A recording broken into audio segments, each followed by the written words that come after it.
नमस्ते viewers, welcome back to Astrovedic विज्ञान। अब बात करेंगे धनु लग्न यानी सजिटेरियस लग्न और राशि के बारे में। 2025 पूरे साल की चर्चा कैसा रहेगा उनके लिए। बात करेंगे हेल्थ की। साल की शुरुआत में जुपिटर जो कि उनका लग्नेश है, उनके छठे भाव में गोचर कर रहा है। छठे भाव को हम वैसे भी रोग और ऋण से देखते हैं, वहाँ पर रेट्रोग्रेड है। Not so good time. Diabetes वगैरह के लिए जो लोग प्रोन हैं, जो बॉर्डर लाइन पे रहता है जिनका शुगर, उन्हें ज़रूर अपना चेकअप कराना चाहिए। मंगल जो कि उनके पंचम और 12वें भाव के स्वामी हैं, वो भी इस वक्त उनके अष्टम में चल रहे हैं और वो फॉल बैक करेंगे उनके सप्तम भाव में, 7th हाउस जो कि एक मारक भाव है।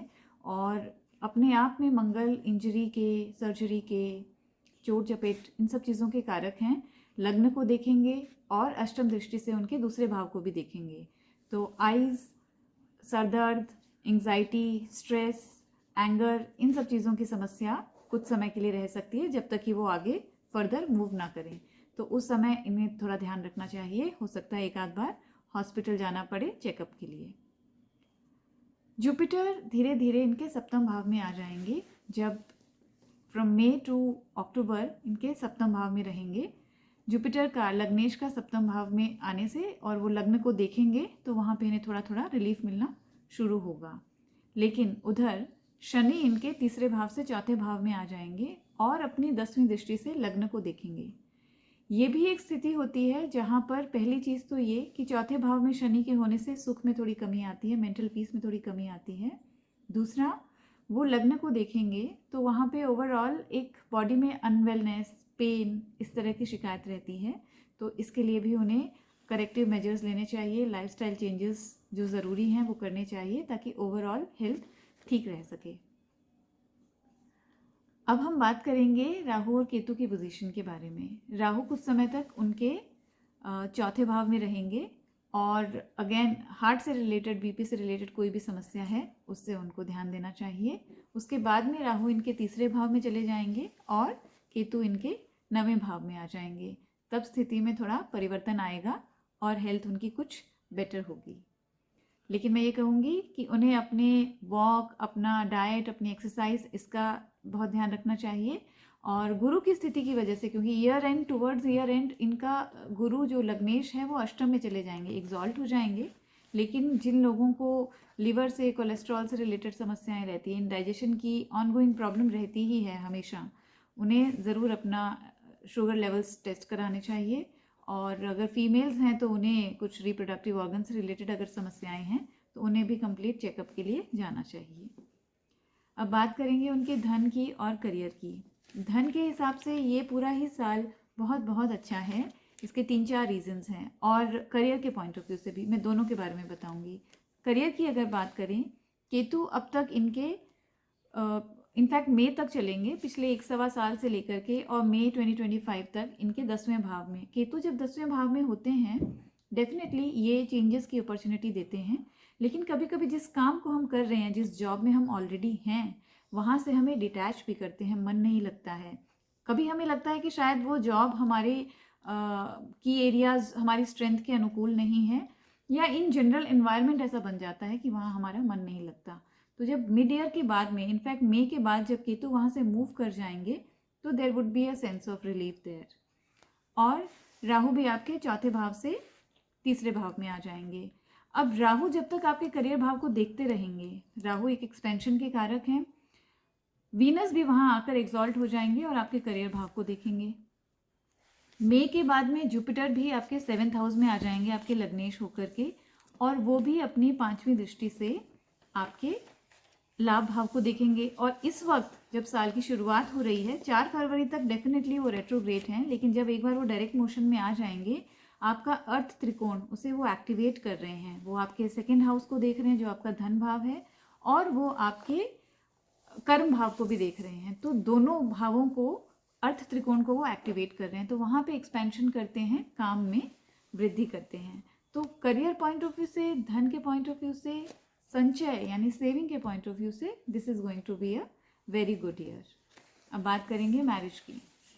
वो मैरिज जिनकी शादियां अभी नहीं हुई हैं और शादियों के योग की अगर हम बात करें तो जनवरी, फरवरी, मार्च तक का समय बहुत अच्छा है। ईयर एंड के टुवर्ड्स भी जैसे ही जाएंगे, इनफैक्ट मई से अक्टूबर का जो टाइम है वो समय भी जब गुरु आपके सप्तम भाव में आएंगे, अगेन शादी के लिए एक अच्छा योग है। मैंने अपनी किसी और राशि के वीडियो में भी ये सेम चीज़ कही थी और मैं अभी भी बताऊंगी कि जो लोग ऑलरेडी शादीशुदा हैं उनके लिए सप्तम भाव में गुरु का गोचर उतना भी अच्छा नहीं है। लग्नेश है, प्रमोशंस के लिए बहुत अच्छा है, रिकग्निशन के लिए बहुत अच्छा है, नेम एंड फेम के लिए भी बहुत अच्छा है, लेकिन ये शादी के योग बनाते हैं, मगर जिन लोगों की शादी हो चुकी है उसके लिए कोई बहुत अच्छा नहीं है सप्तम भाव में गुरु का होना। ये कभी कभी हस्बैंड और वाइफ के अंदर तालमेल में कमी करते हैं। एक बहुत स्पिरिचुअल है, दूसरे को सांसारिकता चाहिए, या इस तरह के अंडरस्टैंडिंग के इश्यूज क्रिएट कर देता है। तो वहाँ पर आपको बहुत ध्यान से अपने पार्टनर की अंडरस्टैंडिंग के साथ चलना है और बहुत भी very very respectful. Never have this superiority complex that if अगर आपका जो स्पिरिचुअलिटी का एंगल है उससे, अगर आपकी जो फिलॉसफीज हैं उससे अगर आपका पार्टनर नहीं समझ पा रहा है, then be respectful, try to make the person understand, but never don't be disrespectful towards your partner. उन्हें सुने, listen to your partner and understanding create करने की कोशिश करें। स्टूडेंट्स की बात करें, स्टूडेंट्स को जो एक्लिप्स का पीरियड है मार्च और अप्रैल, इस समय थोड़ा सा डिस्ट्रैक्शन से बचें। मिड ईयर तक इतना अच्छा साल नहीं है पढ़ाई के लिए, लेकिन उसके बाद का जो समय है वो बहुत अच्छा है।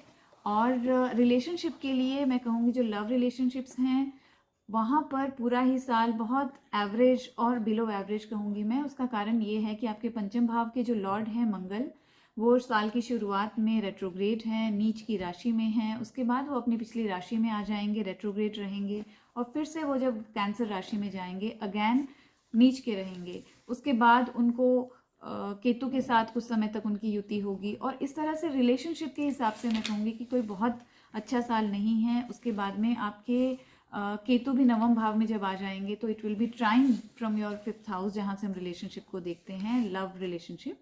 तो वो भी उसमें उस तरह की चीज़ों में थोड़ी कमी करते हैं। सेपरेटिव प्लैनेट है और थोड़े से एनर्जी डिफरेंट है, it's not a very romantic kind of a planet, तो वहाँ पे थोड़ा सा इशू हो सकता है। तो अगर आप किसी रिलेशनशिप में हैं और वहाँ आपको लगता है कि बहुत आर्ग्यूमेंट्स हो रहे हैं, क्योंकि ये हो सकता है मंगल आपके सप्तम भाव में जब आएंगे, फॉल बैक करेंगे रेट्रोग्रेड होकर के, उस समय आप में बहुत सारा अग्रेशन आएगा, बहुत सारी इम्पल्स, आप काफ़ी इम्पल्सिवली बिहेव करेंगे।